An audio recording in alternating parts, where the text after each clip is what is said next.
Samedi dernier, comme vous le voyez, j'ai été frappé alors que je tentais de protéger un jeune homme agressé par 3 individus en marge de la fête de la musique. Au-delà de mon cas personnel, un simple geste citoyen, il y a cette réalité que des millions de Français vivent au quotidien. Celle d'un climat d'insécurité qui s'installe doucement, mais durablement, y compris dans nos territoires ruraux. Nos villes moyennes et nos villages sont aujourd'hui confrontés à des violences nouvelles. Rodéo urbain, refus d'obtempérer, trafic de stupéfiants ou protoxyde d'azote. Cette insécurité n'est plus réservée aux grandes villes. Elle s'étend, s'enracine et malheureusement commence à se banaliser dans nos territoires ruraux. Les bagarres de rue dégénèrent avec une brutalité inédite. Armes blanches, voire armes à feu, sont désormais présentes pour solder des comptes, parfois pour un simple regard de travers.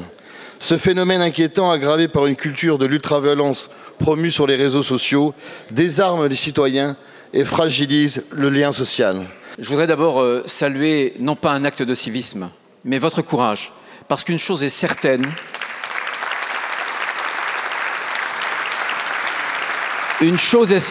si vous ne vous étiez pas interposé samedi soir, la personne qui était tabassée à terre par 3 autres individus aurait été très, très grièvement blessée. J'espère qu'il vous a exprimé sa gratitude.